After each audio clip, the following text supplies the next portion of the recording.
Hi guys, this is my post-match reaction to the England against Ireland game. Final score, England 24, Ireland 12. A game that was dominated by the kicking game accuracy and power of the pack, really, and England were very much on top in both departments for most of the game. England, compared to the first two games, both teams looked so different in this one. England looked a lot sharper, they looked a lot more together, they were a lot more accurate.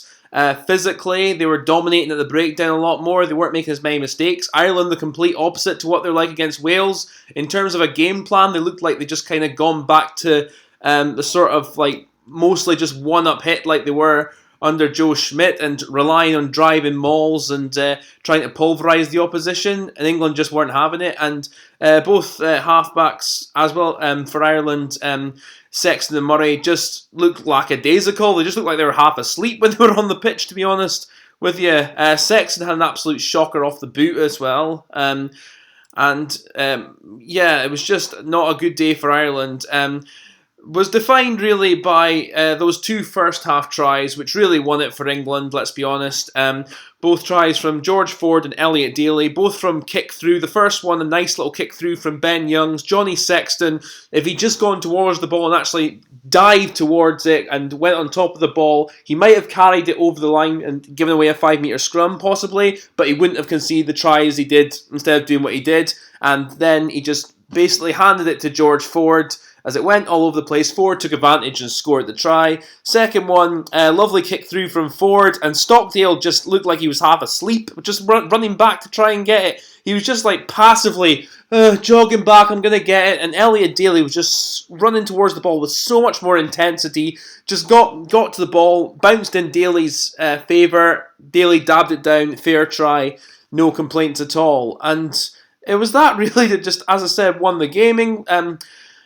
Like I said, Ireland just, for the first half, they were all over the shop with their kicking game. Up front, I thought it was mostly even Stevens, maybe the edge going to England, but overall, it was just, that was really the match. The second half, Ireland started the second half with a bit more spark. They did okay at the start. They eventually got a try from Robbie Henshaw after putting England under relentless pressure on their own 22, countless pick and goes. In the end, it went out and Henshaw managed to go through and score. Sexton missed the conversion by a country mile.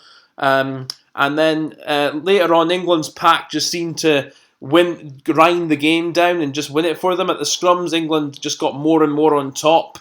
They really just took Ireland to the cleaners there, and then in the end, it resulted in the try for Luke Cowan-Dickie when they got a penalty off a scrum, and then after relentless pressure, Farrell went to the corner, went through, catch and drive, went towards the line. Cowan-Dickie got the ball off the back of a collapsing maul, went over and scored the try.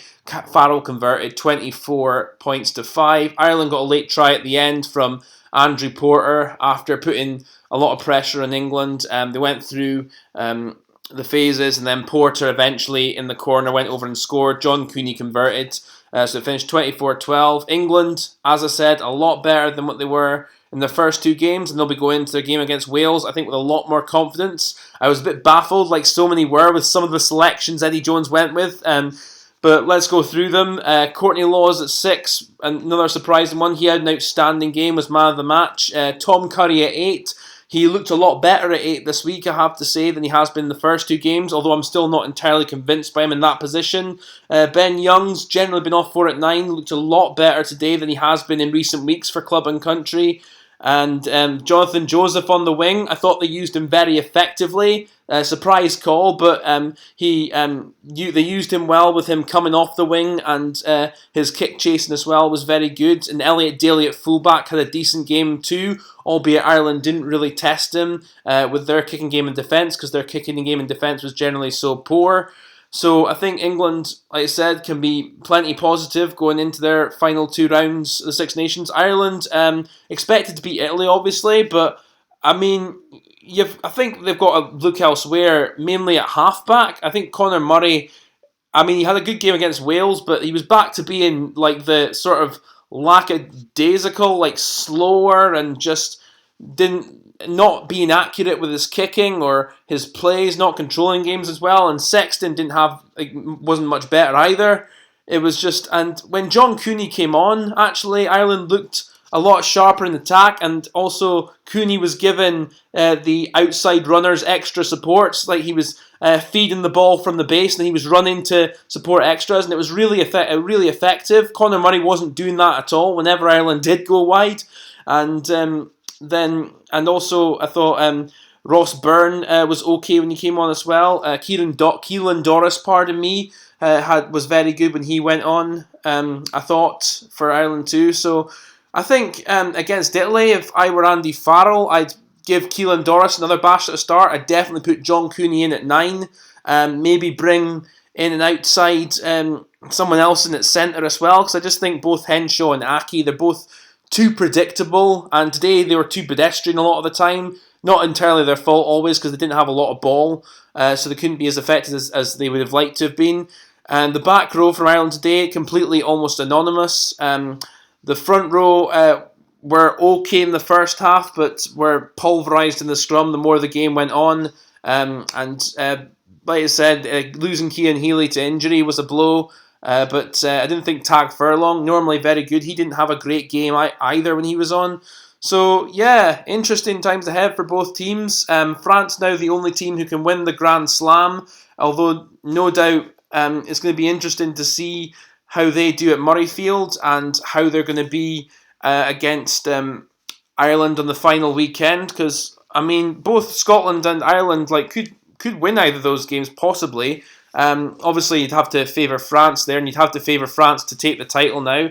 But the loss of a bonus point here for England, how costly could that be? Because they would be going into Wales with a bit of confidence. So we'll see what happens there. That's really all I've got to say, guys. It was a bit of a so-so game from a neutral's point of view. Long passages where it was quite dreary and dull, but on the whole, England got the job done, albeit disappointed without the bonus point. That's all I've really got to say in the match, guys. Thank you for listening, and I'll catch you later on.